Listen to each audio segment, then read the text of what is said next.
All right, welcome everybody to another episode of Building Modular. I'm Dave Cooper, and this is your host, Jennifer Cooper, as always. I think it's so funny. Each week we do this, right? And each week we look at each other and we're like, who's starting? How are we doing this today? Well, that's because it just comes natural to us to be flustered and confused, just like the housing industry. Flustered and confused. Seriously. And we're trying to help you get it organized, get your business organized, and get building modular to the tip of your tongue. If you're a traditional site builder, if you're new to volumetric modular construction, or if you've been in this space a really long time, each week, we try to have a fun conversation around the how-tos and what's next in volumetric modular construction. How to and what's next. And today's going to be no different. And we have a special guest today, don't we? We do. We do. Well, we're not going to bring her in just yet. Let's let her sweat it out in the fish tank. Listen, everybody. What's the future of homes going to look like? Whether it's offsite, modular, panelized. This is one of the things we're going to talk about. And what is the future of design with these homes, right? Not just internally, but externally. Not just on the building, but also on the landscape, which might be on the building. So there's a whole lot of different things that we need to take a look at here today. And I think this is going to be fun. But first, Jennifer, why don't you tell everybody out there where we are live? So we are live on LinkedIn, Facebook. We're not drilling anything. And Twitch. I was thinking, are we telling them where in this world we are? Because we are on the road. We are. We're in Bremen, Georgia at the moment. Bremen, Georgia. We were hanging out in Alabama.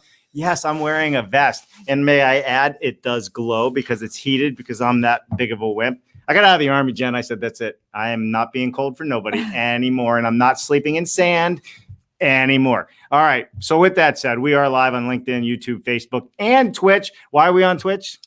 Because that's where the young people are. That's it. And as other guests would say, because we love Twitch. Hey, and if you haven't noticed yet, this is a different camera. So if you're out there, give us some feedback. Do you like the new camera? Is the view good? Well, don't say it's bad. That's probably the wrong answer. I'll be offended. But what do you guys think? We're trying to use a wider lens and add more to it. So hopefully it's coming through crystal clear for everybody. All right, Jennifer, I think it's time that we get into what we are doing. Yeah. So do you want to tell everyone what we do on Dave Cooper Live? What do we do, Jennifer? What do we do?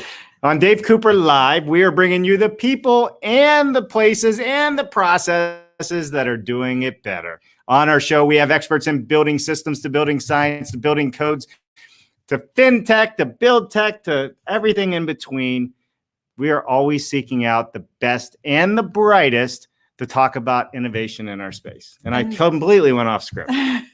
And today is no different because we are talking about building for the future. What does the home of tomorrow look like? That's right. And what does that have to do with volumetric modular construction? That's right. So we're going to bring that full circle for you and also introduce a special guest. Special guest. Well, why don't you enter? You seem to know this special guest. I think it runs in your bloodline. I think this history all the way in California, right? Yeah. But it's one of the few that actually left New Jersey. Right. I know. Well, And New York. Okay. Full disclosure. I don't normally admit this, but I guess it's really, there's no reason why I shouldn't, but I am from New Jersey. Dave talks about Pittsburgh all the time.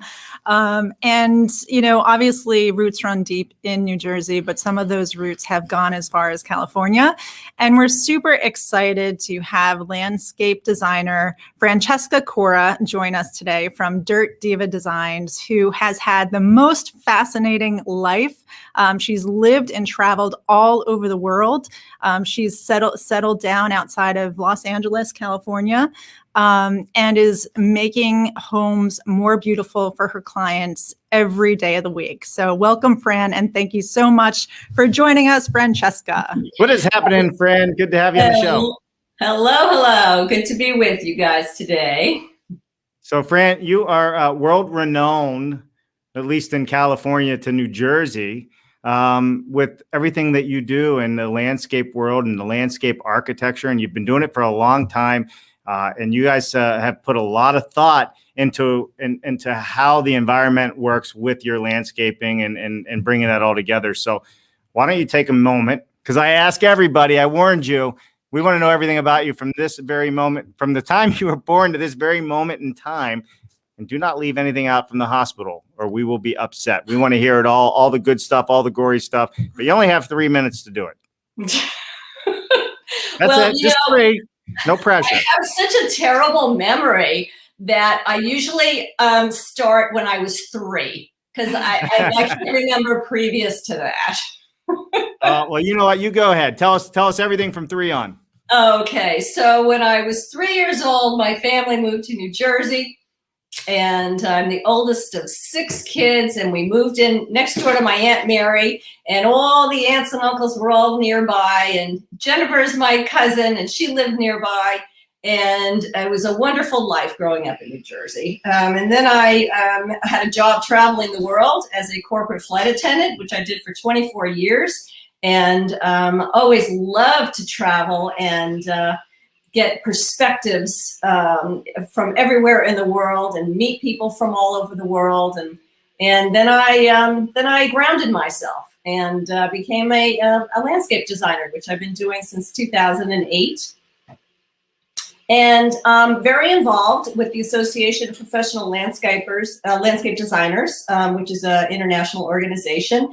And I just stepped down from the presidency of the California chapter. And we are very, very, very keen on education in our industry, educating our designers. And we, as a California group, have been for a number of years promoting the Watershed Approach to landscape design, which is very similar to incorporates a lot of the principles of permaculture, organic gardening. It's basically to try and cause the least amount of damage to the planet as possible, and actually to regenerate the damage that has been done to the planet.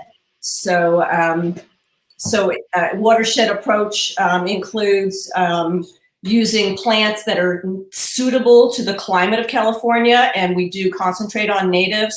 It includes the intelligent use of water, which includes capturing rainwater and keeping it in the landscape, and using efficient irrigation. When it does rain, we want the rainwater to be able to stay on our property instead of going out into the street and polluting the waterways. So we create a healthy soil that absorbs the water, and no chemicals, and then try and use locally sourced materials. And then a lot of other things are built into that, like trying to actually build, instead of like when you cut down a tree, you keep it in the landscape and build a hugel. So hugel culture. A hugel? Yes. Is that like California lingo? I never heard of a hugel. It started in Germany. Oh, cool. So if you cut down any, well, keep going. I always got to point out the fun words. Francesca, Google is definitely a fun word. and sharing your knowledge with us and our audience, because what we are talking about is the circular economy, and what you're describing is exactly that. How do you reuse, repurpose, recycle everything, from gray water to native plants to, things that have lived beyond its expected life cycle. And that's what you're describing. So that's perfect. Yeah, if you think about a watershed, basically a watershed is an area where all the water that falls down onto it drains to the same place. So that could be a huge geographical area, or it could just be your own home. And if you think of a balanced watershed, you think of like out in the forest where the rain falls down and it flows into the river and it seeps into the soil and it falls onto the trees, and the trees slow it down, and then the wind comes and the leaves of the trees shake their water off, and the water then, goes into the roots of the plants, and then the plants take it up and they transpire, and then there's evaporation, and it goes up into the clouds, and it's all this wonderful, beautiful cycle, right? And then what do? We come along and we have parking lots and streets and highways and rooftops and cement patios, and we create all these impermeable structures which completely ruin this natural ecosystem. And so what we do as designers is try and recapture some of that, try and get that back, so that we can have a healthier life for the future of our children. Well, your children, I don't have any. Yeah, well, right. Well, our collective. I'm working for your kids all the time. The world's children's. Speaking of Yeah. one, we got a big child out there. Joel Hutchins says our camera looks great. Hey, Joel, thank you for tuning in today. We love it. New camera is great, showing all of your beauty. Clearly not talking about me. He was totally talking about Francesca. All right, so let's tie this together. So everybody, if you're just joining us, we're talking a little bit about landscape and the circle of the landscape when it comes into the community of our globe and the environment. But Jen, this is a bigger conversation than that. This is gonna tie into housing. This is one portion of what we've been discussing all along on the show with modular and what is the future of housing. So why don't you take us down the journey? Like, how does this, what Francesca's doing, tie into the future of housing? Where do we see it going? And then let's get into some of the technology in these homes and how do we see these homes moving forward? And well, that's pretty cool. Yeah. Will they be moving forward? Can we build homes that can move forward, Jen? This is what we need to stay until the end to wait for that answer, right? That's why everyone's joining us today. But basically what we're talking about is what does technology, the circular economy, prefabrication, modular design, what they have in common is that they're designed to design out waste. Yeah. Or to repurpose waste. It carries the principle of designing out that waste and pollution and supporting that system of reduce, reuse, recycle, and repurpose. And that's much different than our linear economy, which is basically the throwaway economy, right? Single-use drink containers and fast food and all of that. Make it, use it, throw it away. That's what we're trying to get away from. Make it, use it, throw it away. We do that with houses, don't we? Or we used to do it with houses. You can say that, and the conversation out there, especially as it relates to volumetric modular construction, how do you design these homes? How do you construct these homes for deconstruction? How do you construct homes for deconstruction? What do you think about that, Francesca? How is that possible? Can we construct them for deconstruction? I think you need to tell me about that.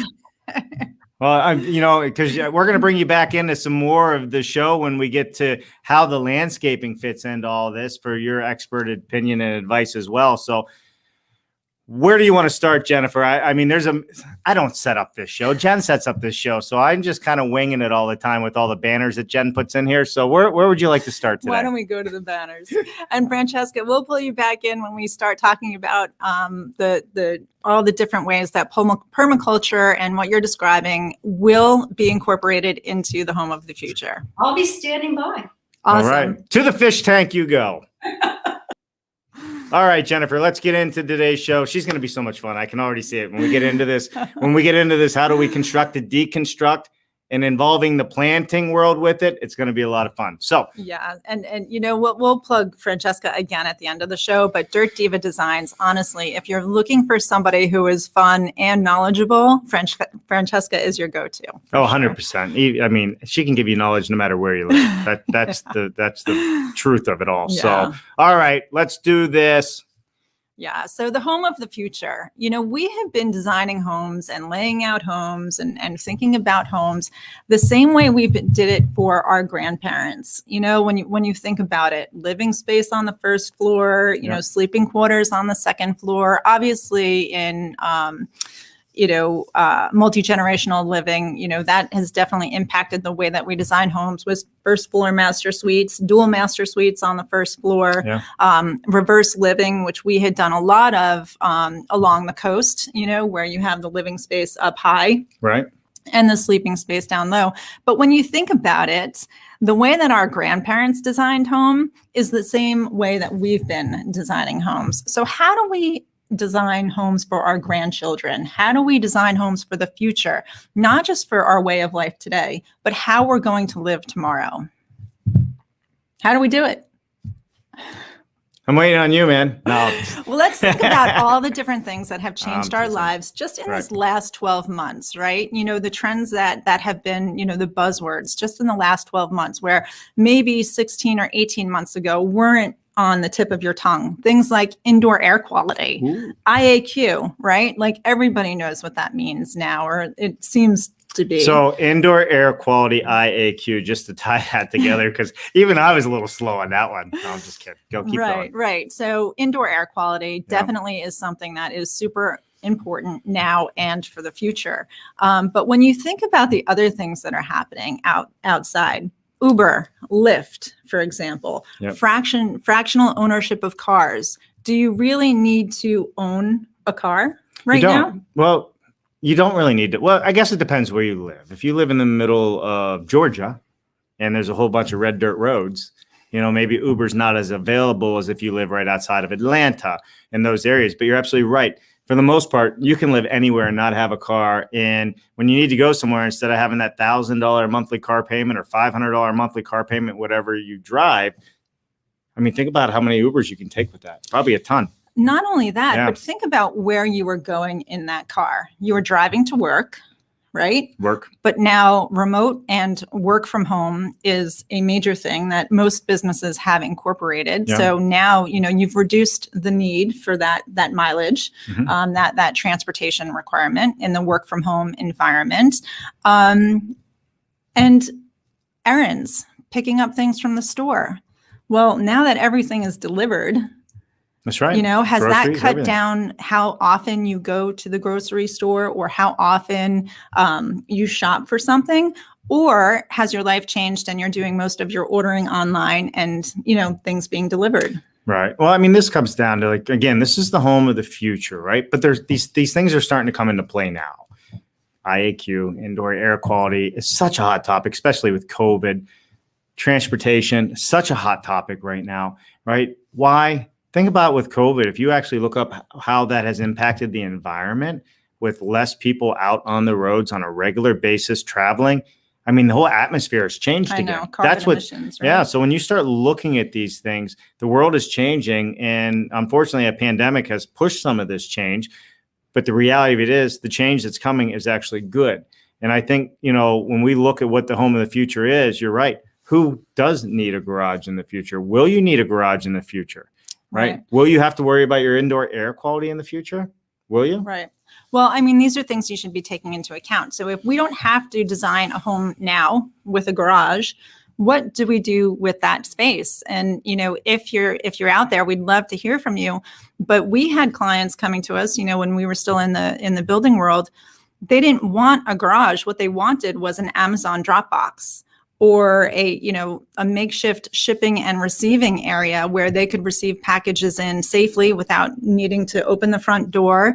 That the door could be opened remotely for packages to be deposited in there. And same thing, if the homeowner had packages that need to be shipped out, that person could come and collect the packages to ship out. So will homes of the future have a garage, or will they have an Amazon Dropbox?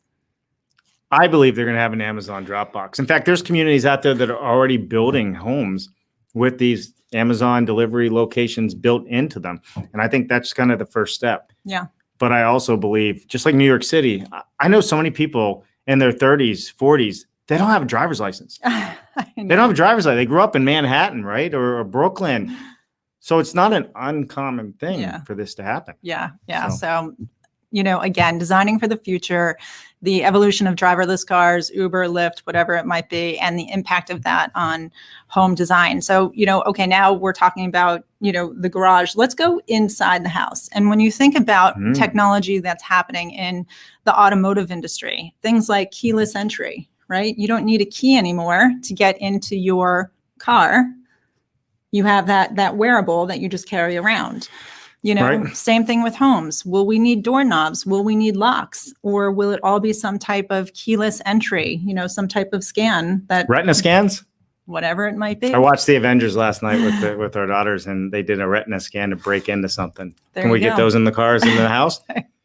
But how will the evolution of that technology impact the way that we design homes? Touchless faucets is another example, in the COVID environment.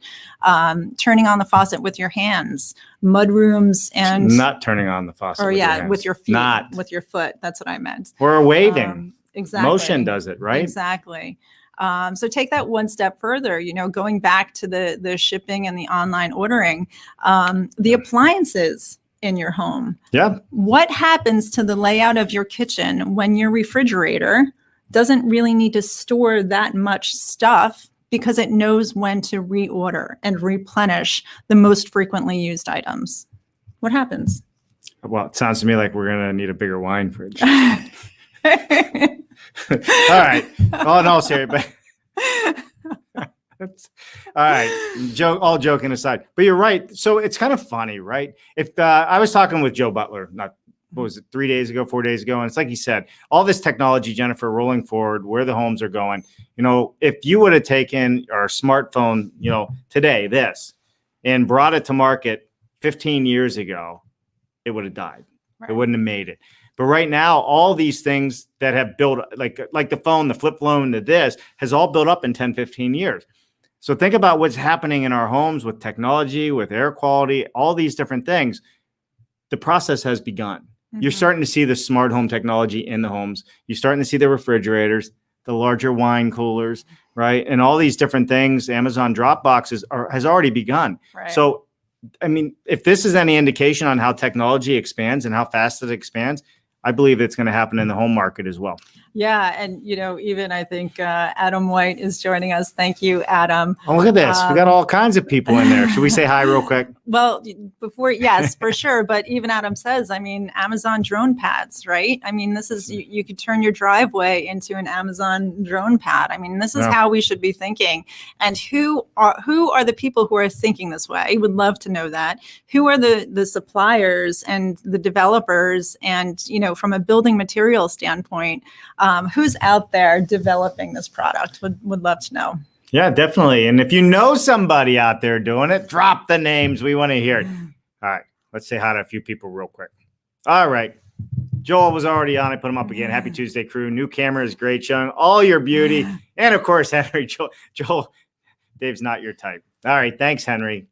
Hey, Twitch. Greg Ugaldi, the immediate past chairman of the NAHB. For futuristic concepts, check out the NAHB New American Home and the New American Remodel for some new tech and ideas, because what do we have coming up next week, Jennifer? I know, IBSX, right? So the International Builder Show, hopefully you're all aware, has gone fully virtual. And Greg, you're absolutely right. New American Remodel and the showcase homes, would love to get there and really check those out. These are the homes of tomorrow.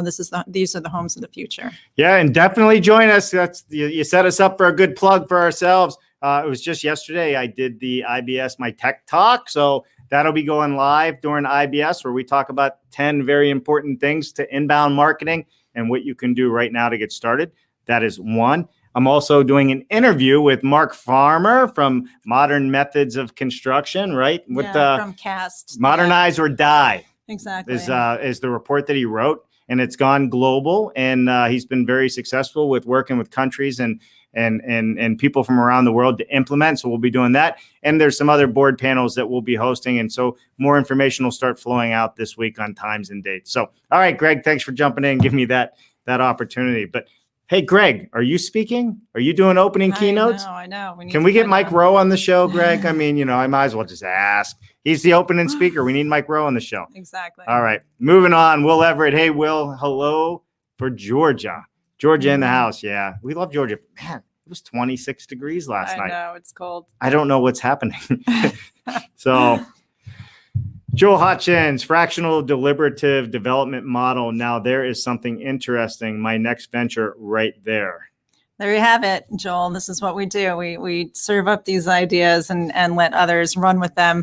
Yeah. But seriously, how is that fractional economy, that work from home, that remote environment, how will that all play into how we live in our homes and how we design homes for the future? Yeah. How? Well, we're going to talk about it. Going. I know. We're having fun. Our road trip hasn't officially started, but we've been road tripping, and it's been fun. All right. Bob Bretchlin, hey, thank you for joining us today, Bob. Factory and basic work people who probably work in over 50% of all the jobs need to go to work. Only basic office workers and white collar can work some of their time from remote scenarios. Ooh, I got a soapbox on this one, but we can talk Put the about it. soapbox up and take it away because there's so many ways we can run with this. Well, I'm going to let you run first because you clearly are the more intelligent one in this conversation. This is your soapbox. So, Bob, I agree with you, but here's the issue. One of the things that we're fighting is quality, skilled trade labor, and we haven't found a way to bring the trade labor back into what we're doing. This is why you're going to see a larger shift into more offsite work. You're absolutely right. People are still going to need to go to work. People are still going to need to connect the wires and connect plumbing lines and all of these things. But it's going to be a lot less in the future than it is or has been in the past. It's inevitable. There's no two ways around it. So where your school of thought is absolutely right as it exists today, but we're talking about the future. And in the future, it's going to be a lot less people to do the same amount of work because a lot of it is going to be commuting to a manufacturing facility, high-tech robotic facilities, and then you're going to have crews that do nothing but go and do the implementation and installs on these structures. Right. So, and not to beat a dead horse, but Dave, this is what looking into we don't the beat future, any horses, just so everybody understands. Does for us. So we are in a work from home environment, temporary or long term, whether that, affects hundreds, thousands, millions of people, it varies by state and region. But when you look into the future and you think about the role of automation and cobots and robots and what that looks like and who actually will be, which jobs will actually require people to be on site, that's what we're pushing the envelope on. It's not just the work from home, but it's how will automation, robots, and cobots, come into play. And we did a great show with Forward Consulting, Michael Reed. Yep. I think it was. I'm going to go back and look. On automation in the workplace. And obviously we're talking about offsite construction in that element. But there is a global impact of automation and robotics for sure. Yeah, for sure. So thanks. Really appreciate you're jumping in, Bob. But again, as it exists today, yes. And we're not advocating for less jobs. Let me just be really clear there. Mm-hmm. I am so pro blue collar. I'm blue collar. I've done it my entire life. I was a builder of 20 years. What we're saying is things are changing. Kids don't go to trade school anymore. But if we can get them into our world with VR and the new technology coming out, it's going to create an abundance of jobs for the next generation of builders and designers. For sure. All right, moving down the road here. Let's see, Bob. Thank you so much. Craig Campbell says, "Hey all." What's happening, Craig? Hey all. Are you in the South? I know, right? Yeah, that's what they say down here, y'all. Adam White, Amazon drones delivering intelligent membranes to builders, maybe. Oh my gosh. Thank you, Andrew Seeley, for joining us. We love that. And, we're going to get into, not specifically intelligent membranes, but. All right, listen, Andrew, I know Jen doesn't want me to go off the sawhorse here, but the reality is this. We had a show on, and on the show was Adam White talking about intelligent membranes. And then who else came on the show? But the EO... no, it wasn't Prudence. It was Anchor from the DOE or from NREL, hopped on and said, Adam, can we use drones to spray the buildings for retrofit in large cities? So Amazon may be delivering intelligent membranes sooner than we think, at least for the government. So, hey, Adam, did that ever pan out? That'd be cool. I want to know more about that. And by far, if it does happen, right here on DaveCooper.live, we got to be sharing that story. Right. Moving on. For sure. All right. Let's get back to what people are here for, Jen, other than me running my mouth. So let's go back into the show lineup. But seriously, how will, the interior of your home change based on the evolution of smart appliances and the technology inside your home? And taking that one step further, electric homes, are they making a comeback? And what does that mean? Going back to the automotive industry, when you think about hybrid cars, what or how does that come into play with our homes, with electric homes, that are powered by renewable resources? When we did our home with Bill Spohn, we were all amazed at the size of the mechanical unit, right? Huge house, big house, he was designing into not quite passive house standards, but close. And we were all sitting there like, how small is that unit? Oh yeah, it was definitely small. It was like a 3,000 square foot house running on like 2.5 tons or less. But here's the deal. Bill is in the space of energy efficiency, passive house design. In fact, he sells all the equipment that they use to test these things. So he's very tied into how building science works, and he incorporated it on his own home. Getting back to the electrical side, this is no different than Harris Woodward from Finish Works. He's been using modular construction for years, all electric homes. All electric with the way he builds, and they're efficient and energy efficient. A lot of people have a misunderstanding of, is electricity more money or less money than using gas, oil, and so forth. Now, there's a lot of studies on this, but it really, in my opinion, and I have a lot of them, comes down to how well you build that house, the envelope of the house, and put it together. So getting to what you're saying, Jen, can this be the most valuable resource we have for renewable energy in our homes? Solar power and everything else. Right. Yeah. And again, going back to the size and shape of your home, what does that mean? When you don't have to rely on those huge mechanical systems, that you don't need the space inside or outside of your home for those huge mechanicals. The evolution of mini splits even, and what that means for smaller residences. You can allocate a bigger portion of your home to actual living space as opposed to chases and ductwork and all of that. So how does that, change the way we design and build for the future? Yeah, for sure. For sure. All right. We're getting into ventilation now. We are. Yes. Back to indoor air quality, IAQ. No wonder she was getting on me, but jumping ahead. Nah, just kidding. Passive ventilation, smart windows, and facades. All right. Now, when I think of, passive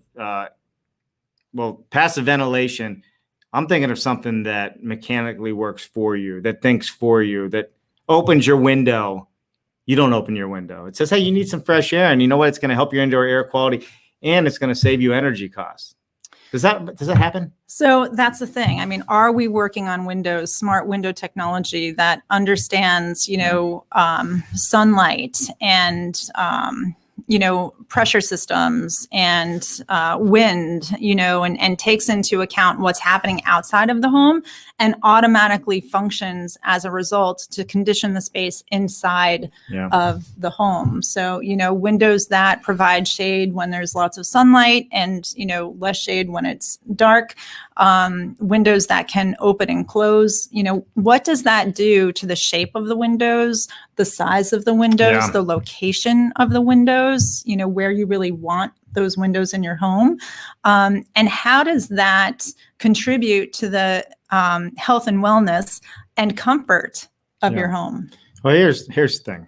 This technology exists. They're using it in high-rise buildings. They have windows with the certain gases, or I don't know how they work, but as the sun hits it and the times change, it adjusts for the building and changes the makeup of the glass, or however it works. Shades come down automatically. So bringing that type of technology into the residential market is going to happen. And I think sooner rather than later, to have these windows and indoor air quality mechanicals work together. Well, that's just it. And in some climates and some regions, when you have that technology and it's tied to, the occupant's comfort zone, if you will, what their desirable indoor air temperature might be, or indoor air quality, if it can predict things like smog, or, in the case of California, the smoke, in some regions, are you actually able not to need any type of air conditioning? Because your home is designed with this amazing ventilation. So, how does that come into play with, also the cost of home ownership if you don't need an expensive HVAC unit? So if we're in the Bahamas on an island, like some of those really beautiful beach homes and what have you, they don't have air conditioning. A lot of them, they have big windows and the drapes just flow and people come and serve you drinks and all that stuff. Can we go there now? Well, I'm just saying, right? So you ask that question, there are some places in the world that live that way, but you're absolutely right. I think that, the windows are going to change. The indoor air quality is going to change. Now, here's something like Julietta was talking about, a company that yesterday's show that they invested in was the Paintable Roofs, right? And how the paint actually I guess, deflects Right. the heat and the sun to keep the inside of the house cool. That's happening on the roof as well as on facade, sidewalls and what have you. Right. And what does that do to the design of the home, the functionality of the home? How do you incorporate, and what are the building material suppliers doing to bring that into the residential market? So when you think about that, and when you think about all the wearable technology that exists out there, how do you tie that into your home as well? And I'm not just talking about, everyone's got their smartwatches and their smartphones and that type of thing, but true wearable technology. Yeah. I mean, this is something that we were developing long ago, wearable clothing with antimicrobial and antibacterial properties that can cool you and warm you, depending on what was happening, Well, let's be clear. We were not doing that. She was doing that. But how do you tie that into your, smart home, if you will? And what does that do for how you live in the home, how you function in the home, and your sleep quality? Yeah. Right.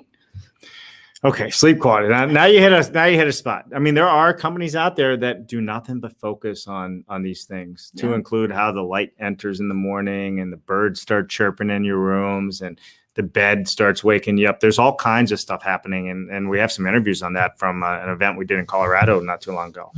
But how does it change? And can you do wearable technology so it tracks whatever you're doing within your environment and talks to the windows, talks to the furnace, talks to your car if you still have one or don't have one? Is that what you're saying, Jen? It is. Tells your clothes to do what it's going to do? How does that work for two people when one runs cold or one runs hot?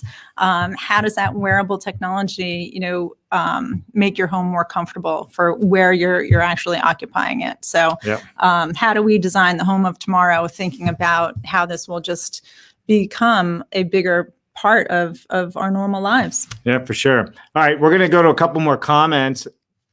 Put any questions or comments you have in, and then we're going to get back to Francesca, and we're going to start talking about permaculture and the function, not just growing stuff, but how it can work with you or against you with your house. Yeah. But first, we got to say hi to Buzz. Hey, solar orientation and proper overhangs to shade in summer and let the sun shine in winter you all. Absolutely. Right on, Buzz. Adam, I'll give you your shameless plug. Plug for Intelligent Windows Club coming to the USA and Canada soon. Listen, I love this guy for one reason alone. He works and he does stuff and he has goats. I thought you were going to say it's because he drinks tea with milk. And no, Henry, he's not my type. And no, he doesn't drink tea with milk. Joe Hutchins, all this highlights the needs for customization. I can find it scary that we in the modular world are spending so much time preaching standardization that we've forgotten the fundamentals of good design. Joel's soapbox. Well, there you go. I mean, it's a balance of form and function and design. I was talking to somebody yesterday, how much design is invisible, that nobody realizes goes into the products that we use.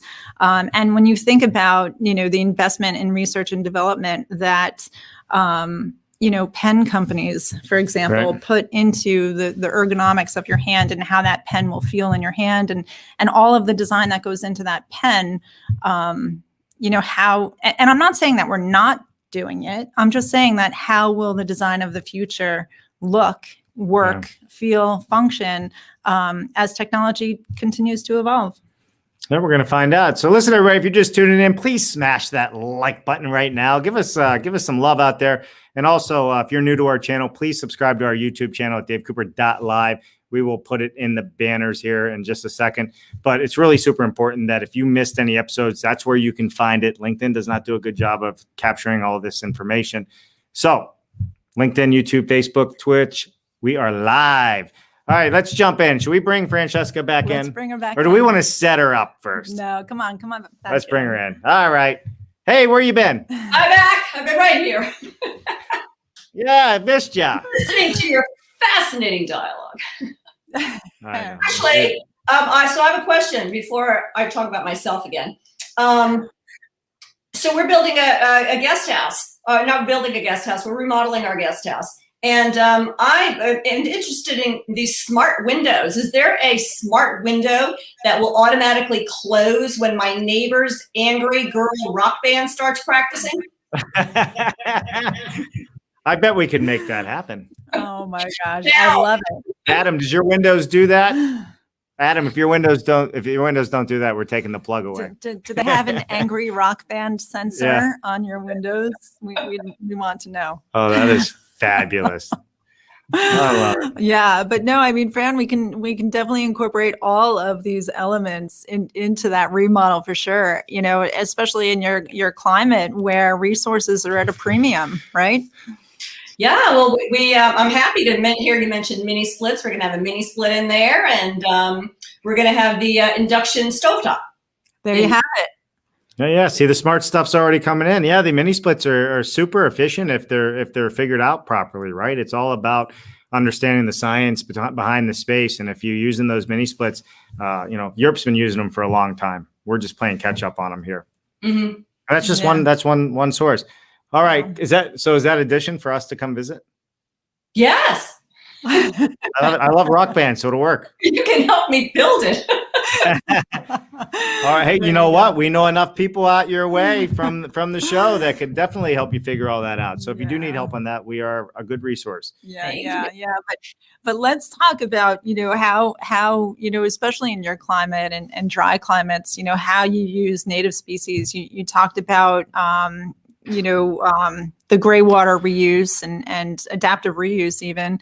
What are you seeing people do things inside their homes, in their kitchens, in their bathrooms, using this approach? So as far as inside, and I love to emphasize that inside and outside can be intermingled, it's and especially as people work more from home, the outside is so much more important. People really, really need outdoor space. But inside, some of the trends that we're seeing are in our living walls, which I think are really cool, both inside and outside. There's a lot of systems now for these living walls inside where you could basically have a whole wall of plants. And the bathroom is one good place to do that because you have that humidity. And another thing that people are doing is it's growing a lot of their own vegetables. That's another big trend that we're seeing. And you can do that outside and you can do that inside. Lots of windowsill gardens, and houseplants in general. Yeah, that's through our motor. Mm-hmm. Yeah. And you know what, we were going to talk about it a little further into the show, but when you think about that and the houses that, many of the homes that we've seen designed and built with the flat roofs up on top and the roof gardens and the ability to have those roof gardens above your home, right? Yeah. That outdoor living space above your home, and that dual purpose. Not only can you have that vegetable garden up there, but the insulation that it provides for the living space beneath it. Yeah, the building science behind it is showing that these are. I mean, it's a very viable way of insulating your especially in a hot climate. Your structure, and it serves multiple purposes. One, it's green. It puts the gases back into the atmosphere, and two, it provides you food, and three, it provides you warmth and cooling. Yeah.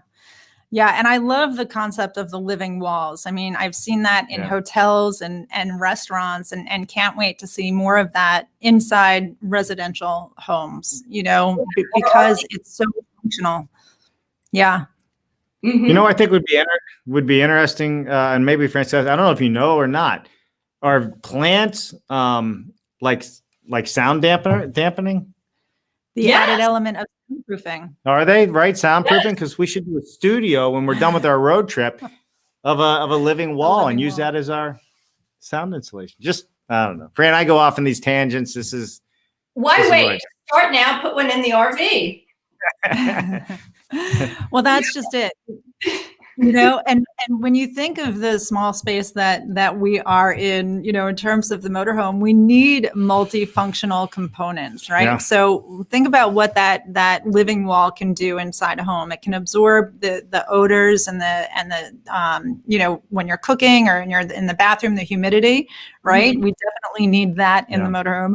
We definitely need soundproofing in the motorhome, and we need that fresh air, that improved indoor air quality. So I think you're onto something here. Yeah, and if you plant a lawn on top of the roof, you can get the kids to camp out up there. That's right. No guardrails, right? We're gonna do this old school. No helmet, no guardrails.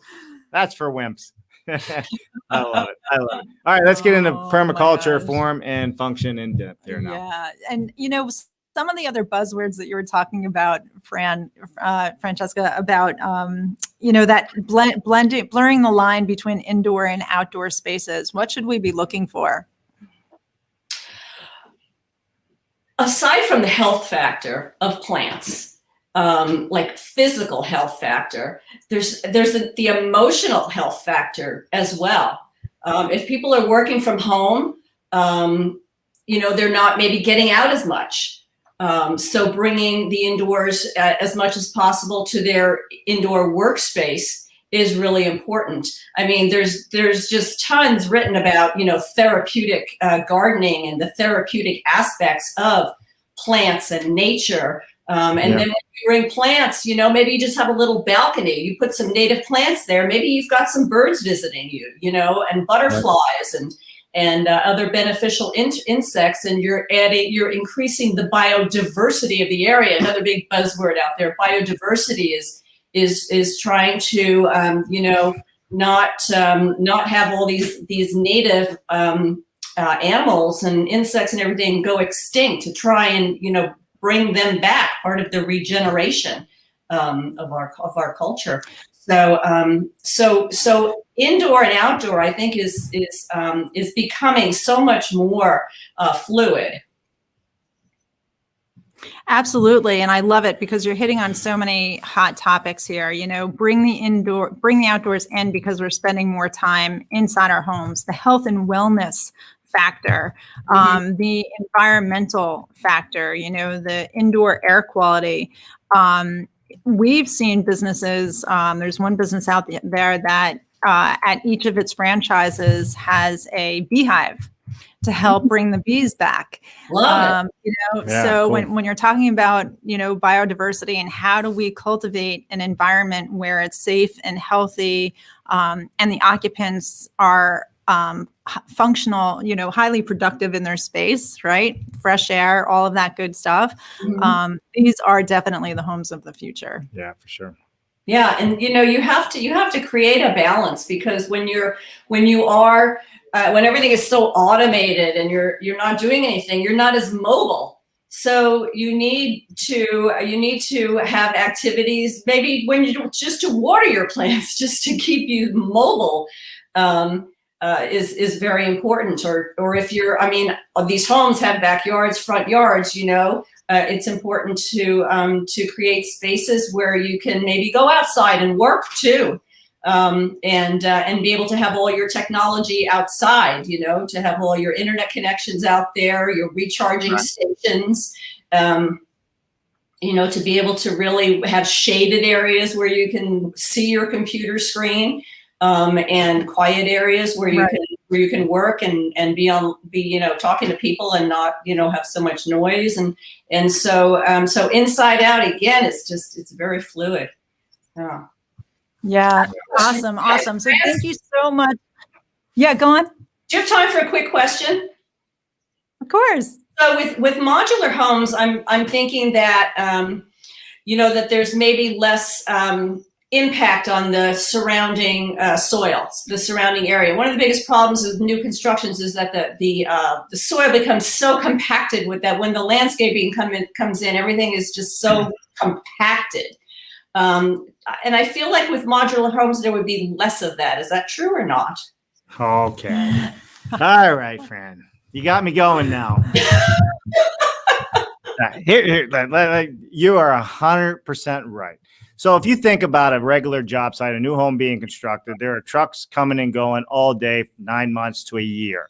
Yes. Right? With modular construction, that is literally cut, down to an eighth or a fourth. I don't know the exact, but think about it, 85% of that job's done and within a couple days. So, and the impact of that, if you're really good and you're a really good builder, you can be in and out of there probably in 90 days or less. And if you're really, really good, you can probably do it in 11 weeks or less, because we did a whole hospital addition with somebody that way. Wow. That's the power of it. So you're absolutely right. From an environmental standpoint, it has less impact on the environment. It has less impact on your neighbors. It has less carbon footprint, right? Obviously, with all the trucks and people coming and going on a regular basis. So if that's a concern for what you do, and I can understand why, I never really thought about that, right? With the planting afterwards. Should be a concern for everybody. Yeah. Well, I mean, here's the thing. I mean, we talked, Dave and I were building in New England, building in a coastal environment, and you very much are also in a coastal environment. Yeah. And with volumetric modular construction, there is definitely less disturbance to the job site. And it's a preferred means of construction because the coastline is so delicate. It's not just the, compacting the soil around the footprint of the job site. It's the runoff. It's the work trucks. It's the transportation back and forth. Oh, I need to run to the Home Depot or to Lowe's, and all of that work that happens on site. There's less disturbance. And that's why, from a prefab perspective and prefab homes in California, I mean, there are amazing companies doing amazing work, well-deserved, Dvel, Plant Prefab. Prefab is such an amazing solution in the state of California for sure. But what you're describing is why it's a good solution for everywhere. Yeah, for sure. Let's take a look here and what we got comment wise. I'm just trying to see if anybody had any comments on that. So Fran, I mean, Fran, I can't.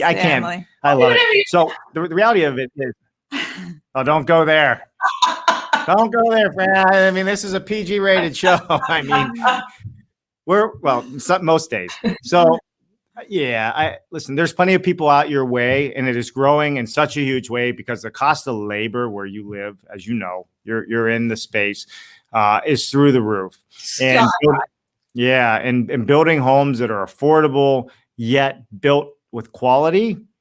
That's the fine line of where do you find that? How do you find that? How do you get something that's affordable and built with quality? Offsite construction, whether it's panelization or modular volumetric type building, is by far going to be the best growth opportunity in California, and it's already happening. But for you yourself, I would definitely look at some of those things, and if you want some help on that, we can point you in the right direction. Thanks. Absolutely. All right. So, Francesca, how can people find you? Where do they look for you? Can you point us to a Facebook or Instagram or anything to learn more about Dirt Diva? Sure. I am on my website is dirtdivadesigns.com, and I am on Facebook, and I'm also on Instagram, and I'm also on House. Excellent. I'm going to put it up. Excellent. Those places, or through the website of the PLD, Association of Professional Landscape Designers. So any of that. Perfect. So make sure I have this right, because I'm going to put it up there for the world to see right now. It's in the chat box, and I'm going to add it to the banners as well.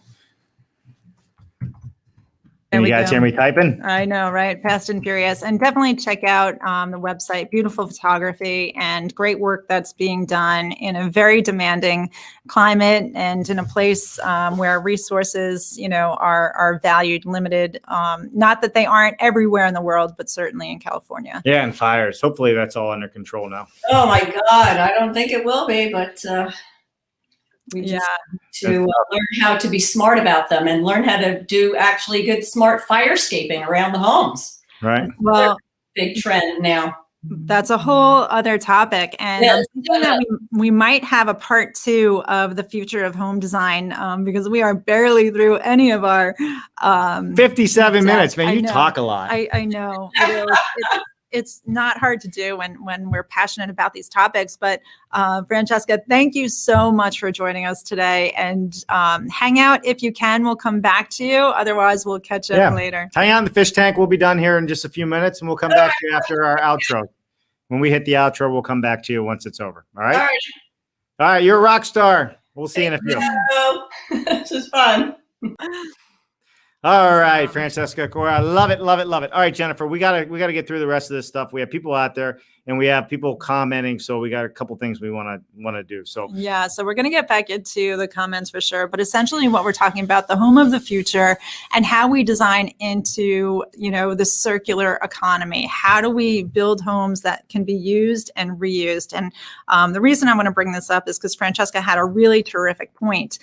When it's time to deconstruct the home, if that home is no longer serving its purpose, are we just bulldozing it? Or if it's volumetric modular, can we literally pick it up and move it somewhere else? Or build upon that platform, build upon that home, and make it the home that you truly need. And there are companies out there doing it through volumetric design. And that's how we bring this together with the circular economy. Yep. And we're definitely going to talk about that. I'm going to also add that, when we look at a circular economy, I mean, if you look at like modular homes or not even manufactured homes, they're already kind of doing this, right? In some aspect, but not to where it's a full design, fully energy efficient home. So my guess is we could probably learn a lot from some of the things that they're doing, but how do we incorporate that thought to where you can construct to deconstruct? It's a t-shirt, by the way. How do you do that? That you can actually build something, and if you move in the future, it can go with you efficiently, without it costing you arms and legs and your firstborn. And in a way that is less impactful to the environment. It has to make sense. To move for the sake of moving is not what we're advocating, but what we're saying is with volumetric modular construction, you are constructing to deconstruct. And great examples of that are happening with COVID, where these hospital units, were constructed because there was tremendous need. And how do they get repurposed for future use when hopefully this pandemic environment lessens? Yeah, for sure. So, yeah. I'm putting this up. All right, everybody, listen, this is a new camera we're using, and I'm loving it, actually. Look how much space we got. I know, but I still feel like I need to be right here. I know, you keep leaning into me. Magnetic.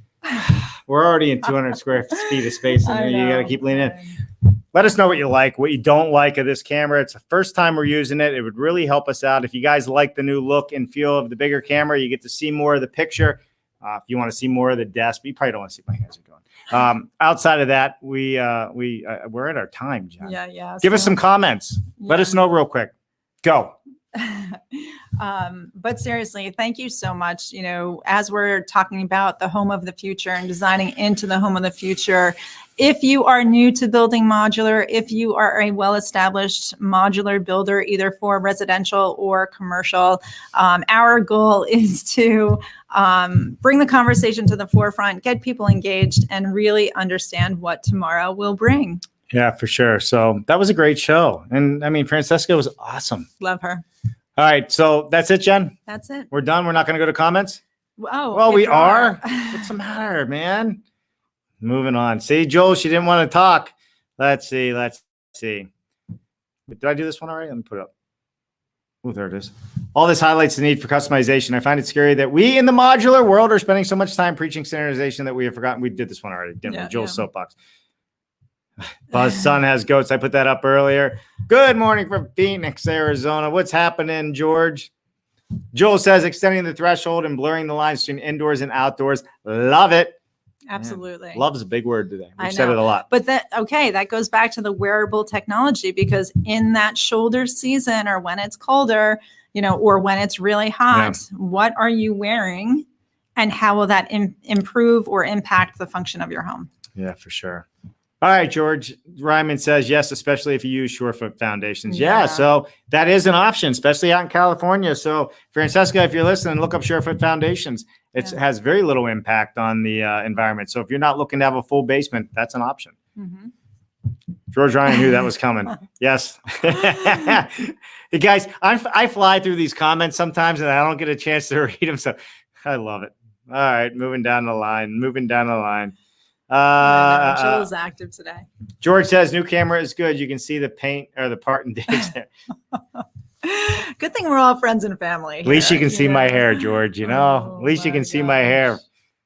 All right, Joel, listen to Joel. Where you been, Joel? I know he's making up for lost time. The home of the future will be mass customized using sophisticated components that come together in a part to achieve site and context specificity.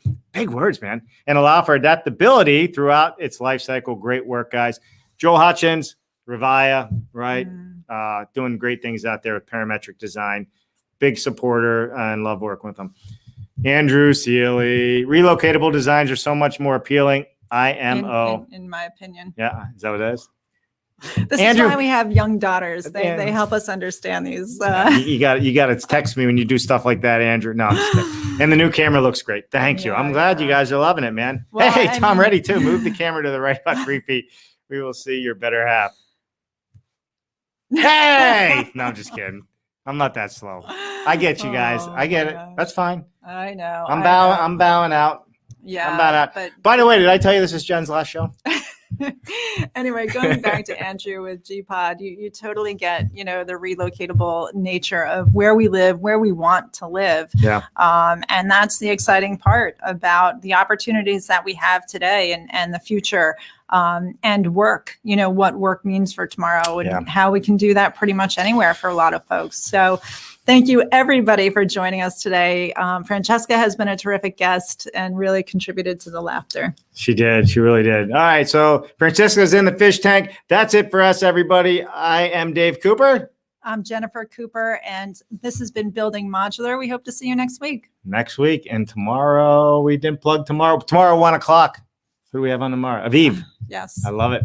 Tomorrow at 1 o'clock, Product Spotlight. We are going across the ocean once again to England, and we are going to have another modular manufacturer on the show, builder.